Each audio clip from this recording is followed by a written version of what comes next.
South Yorkshire, 2020.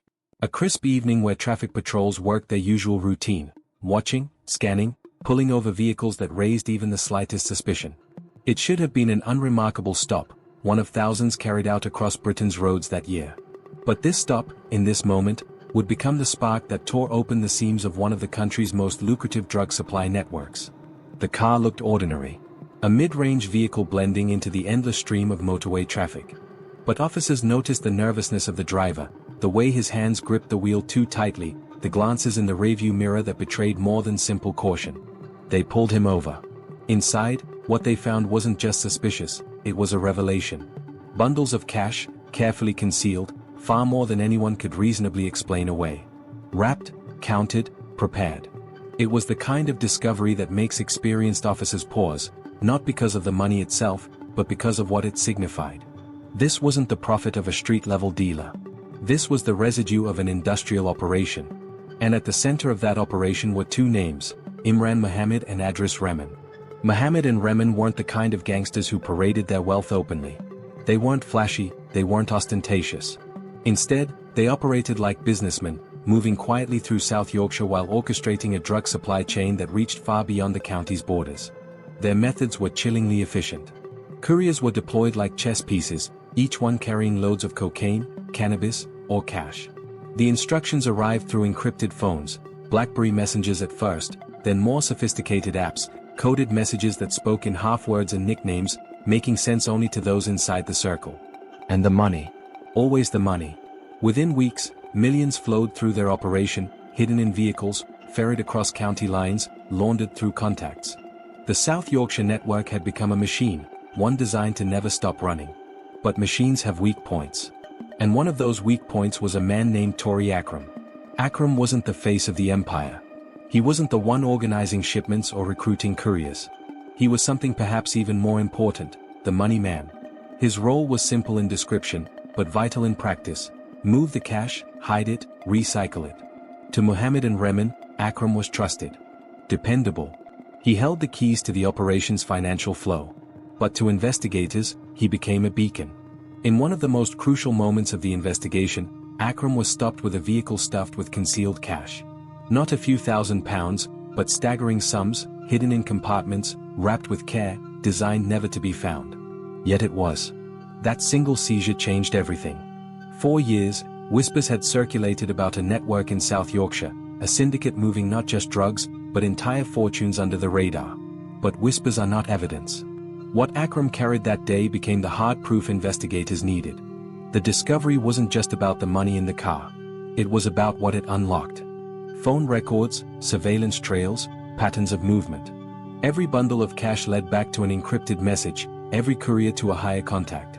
Slowly, methodically, the National Crime Agency and regional forces began to unravel the chain. And what they saw was staggering. This wasn't a handful of criminals chasing fast cash.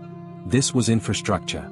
A hidden economy, designed with precision, moving drugs worth millions into communities across Britain. The couriers played their part like ghosts, slipping across motorways and city streets, handing off packages, collecting cash, disappearing again. They were trained to appear invisible, to be forgettable faces at petrol stations, service stops, and quiet labies.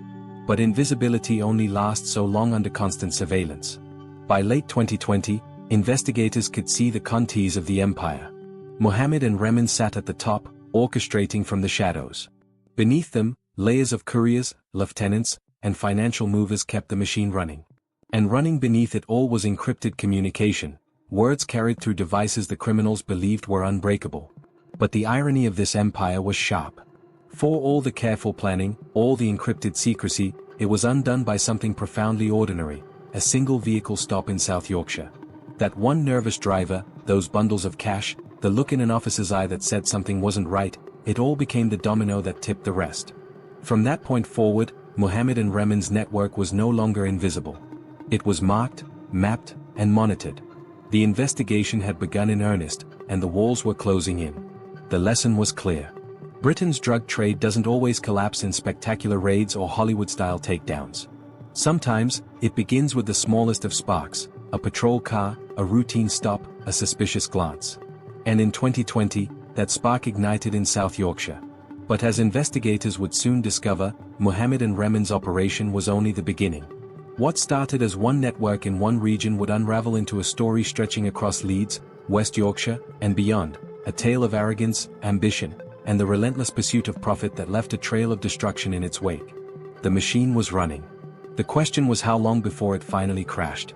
Leeds, 2021. A city alive with energy, students, professionals, endless rows of terraces and high-rise flats. On the surface, it was another northern hub of ambition and opportunity. But in the shadows, another ambition was thriving. One fueled not by education or enterprise, but by the relentless lure of quick money and power. At just 22 years old, Fandad was already a ringleader. While most men his age were finishing university courses or working entry-level jobs, he had carved out his own empire, a supply chain stretching from Leeds into the northeast, built on cocaine and cannabis. To his peers, he was daring, confident, even untouchable. To investigators, he was reckless, a young man intoxicated by the belief that he was smarter than the system. Fandad wasn't working alone. His world was carefully constructed around a web of couriers, stash keepers, and trusted lieutenants. Among them were men like Adil Rahim and Adil Habib, who became the lifeblood of the operation. Their roles were simple in description but vital in practice. Move the drugs, move the money, never get caught. The system worked like clockwork. Drugs were stored in safe houses scattered across Leeds, hidden in plain sight among ordinary family homes. Couriers would collect cash, swap it for product, and distribute it further north, Middlesbrough, Newcastle, Sunderland. Encrypted phones kept the instructions flowing, the orders coming, the empire growing. And Fandad, despite his youth, relished his role as the conductor. His arrogance was his signature. He bragged to associates about how clever he was, how police would never catch him, how he had built something far beyond the reach of surveillance. But arrogance, like smoke, always leaves a trace. The first crack appeared in the most ordinary of places, a labby stop. A vehicle, pulled over. Nervous behavior. Cash. Always the cash. Just like in South Yorkshire, what should have been a routine moment became a window into something far larger. The driver claimed the money was innocent, but officers knew better. Bundles of notes, carefully wrapped, never travel without reason. Each bundle became a breadcrumb, and every breadcrumb led further up the chain. Surveillance began to tighten. Police began watching the comings and goings at addresses linked to Rahim and Habib. They noted the pattern of short visits, cars stopping briefly before speeding away, the clear signs of a supply operation in motion. Every movement was catalogued. Every visit logged. Slowly, the invisible became visible. But the real breakthrough came not from cash, not from cars, but from something far more precise, forensic evidence. When officers raided one of the stash locations, they found packages, cocaine pressed, cannabis weighed, everything prepared for distribution. But what mattered most wasn't just the drugs. It was the fingerprints. Smudges, partial prints, fragments invisible to the naked eye, each one painstakingly lifted by forensic teams. Among them were links to Rahim, Habib, and Fandad himself. In that moment, the arrogance of youth collided with the precision of science. The men had believed themselves too clever, too careful. They wore gloves sometimes, wiped surfaces, tried to cover their tracks. But no one is perfect, not forever. And in a world where a single fingerprint can stand as irrefutable evidence, imperfection is deadly. Investigators closed in with patience. Surveillance footage. Cell site data. Financial transactions. Every piece of the puzzle clicked into place. Fandad's bravado, his swagger, became almost theatrical in hindsight, the kind of misplaced confidence that investigators have seen 1,000 times before. The irony was impossible to miss. He thought his youth made him invisible, that police would never suspect someone so young of running an empire. But youth, in the eyes of the law, is no shield. If anything, it became part of the narrative against him, a man barely into adulthood already responsible for flooding communities with drugs. By late 2021, the net was tightening. Couriers were intercepted. Stash houses were compromised. Evidence mounted with every raid. For Fandad, Rahim, Habib, and the others, the empire they had built in a rush of arrogance was collapsing just as quickly. The lesson was brutal but clear. Arrogance has a short shelf life in organized crime. You can build fast, you can rise young, but the higher you climb, the sharper the fall. And as Fandad's empire began to crumble, investigators were already looking beyond him. Because this wasn't just about Leeds. This was part of something much larger, a network spreading across regions, cities, counties. South Yorkshire had sparked the flame. Leeds had fanned it higher. But the true inferno was still to come. Fandad's story was a warning wrapped in real time. To him, the operation was proof of genius. To police, it was just another network waiting its turn on the chopping block. The arrogance of youth may burn bright, but it never burns for long. By 2021, the police surveillance maps of West Yorkshire began to blur with threads. Names, addresses, cars, and phone numbers overlapped like an intricate spider's web. At the center of it sat a figure unlike the cocky young dealers of Leeds or the cash runners of South Yorkshire. Mohammed Tasaddiq Khan was not a boy chasing bravado. He was a businessman. And his business was drugs. Khan's empire dwarfed those before him. Where others counted bundles of notes, he counted ledgers. Where others hid bags in cars, he coordinated tons of product moving across regions. Police would later estimate the network shifted £100 million worth of drugs across the UK between 2021 and 2023. This was no street corner hustle. This was an industrial-scale operation, logistics, finance, and infrastructure all working in lockstep. Khan's genius, if it can be called that, was in structure. He didn't simply supply, he built a hierarchy that mimicked legitimate business. At his right hand stood Razwan Arif, the accountant. Arif's role was vital. While most drug traffickers relied on memory, trust, and a handful of texts, Arif kept meticulous ledgers. Every shipment, every payment, every loss. Pages of figures that could have passed for corporate accounts, if not for the words coke and gear scrawled in the margins. Those ledgers became the story of the empire. They recorded flows of drugs like stock in a warehouse. They tracked millions in cash as if balancing books for a multinational. For investigators, once uncovered, they would prove devastating. The operation ran with chilling efficiency.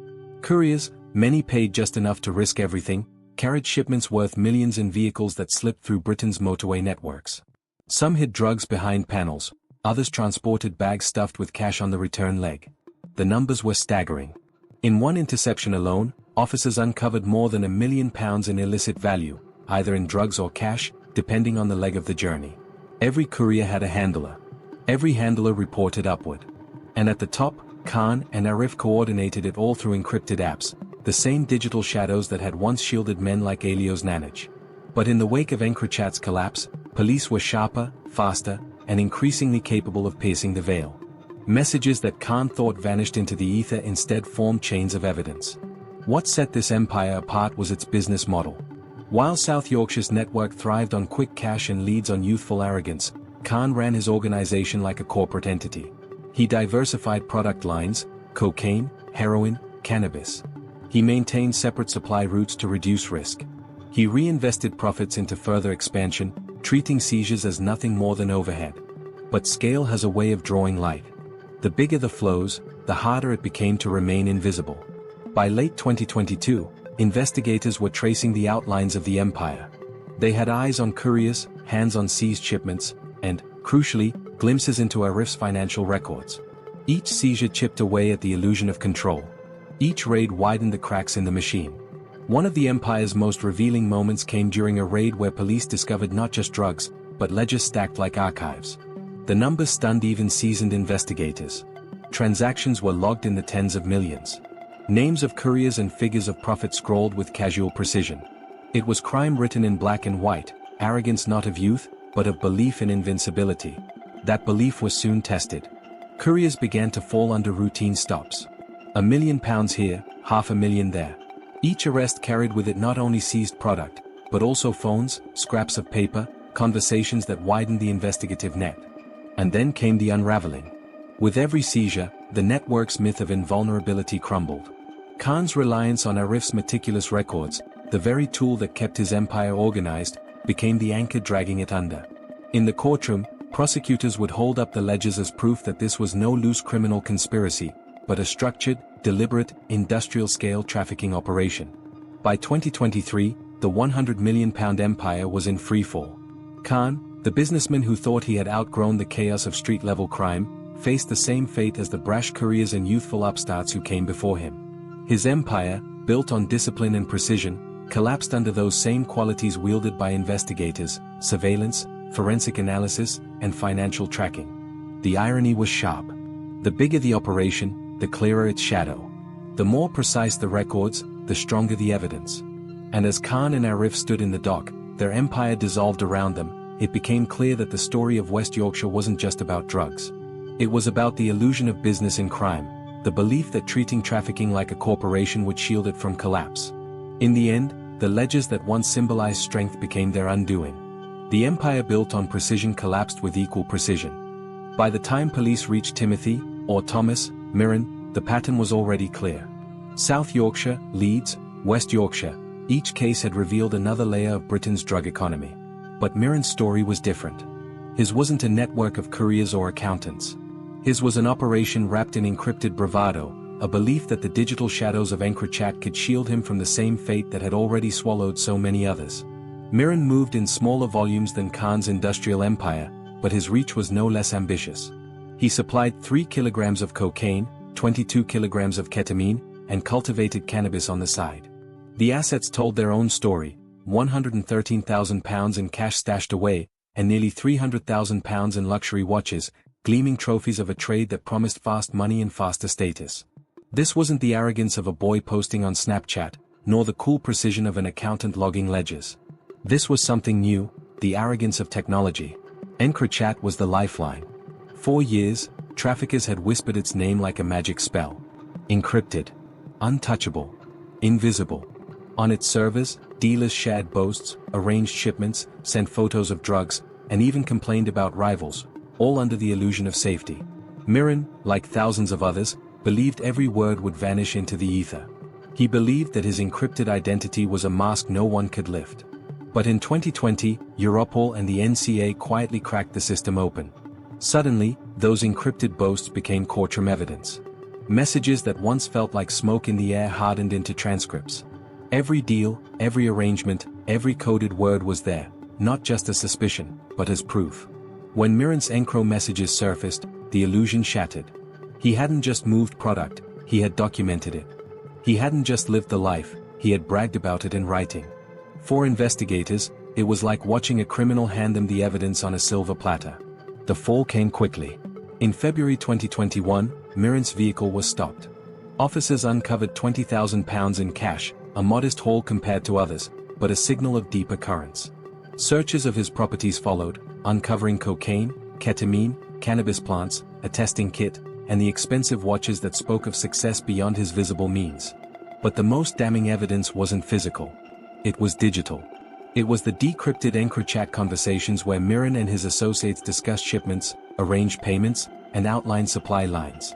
What he thought would vanish into encrypted mist instead sealed his fate. In court, the cases of Mohammed, Remen, Fandad, Khan, Arif, and now Mirren came together like pieces of a jigsaw puzzle. Different networks, different regions, but one story: the arrogance of believing they could outrun both law and consequence. The sentences reflected the hierarchy. Imran Mohammed, 16 years. Adris Remen, 14 years 4 months. Tori Akram, the money man, 4.5 years. Couriers Walshaw, Moore, Fisher, 6 years to 20 months. Fandad, 12 years. His couriers, between 2 and 4 years. Mohammed Tasaddiq Khan, 16 years. Razwan Arif, 9 years 6 months. Timothy, Thomas, Mirren, 10 years 8 months. And for minor players like Charlotte Donow, a suspended order. From suspended sentences to decade-long stretches, the spectrum was wide. But the message was uniform: encrypted words and careless mistakes leave trails, and relentless policing follows them to the end. These 4 networks span cities, ages, and methods. Some relied on couriers and cars. Others on accountants and ledgers. Some trusted brash arrogance, others trusted encryption. All fell. The thread connecting them was the same one that has undone criminal empires for decades: human error. A car stop in South Yorkshire. A labby in Leeds. A courier with too much cash. An accountant too precise with his books. An encrypted boast that turned into evidence. The machinery of organized crime is vast. But history shows again and again, it doesn't take a sledgehammer to break it. It takes a single spark. And once the spark ignites, the fall is inevitable. 4 networks. Hundreds of kilograms of cocaine, heroin, and ketamine. Tens of millions in cash. And yet the outcome was always the same: the courts, the sentences, the collapse. In South Yorkshire, it began with a car stop. In Leeds, it was arrogance and fingerprints. In West Yorkshire, it was ledgers kept too well. And in Miran's case, it was encrypted messages that betrayed him. One lesson threads them all together. In the world of organized crime, there is no true safety. Not in shadows, not in silence, not even in encryption. This was the rise and fall of four empires, dismantled piece by mistakes, persistence, and justice. If you found this documentary compelling, don't forget to like, share, and subscribe to this channel. Your support helps us continue to uncover the hidden stories behind Britain's criminal underworld. And let us know in the comments, which case shocked you the most? Because in the end, the stories may end in courtrooms, but the questions they leave behind belong to all of us.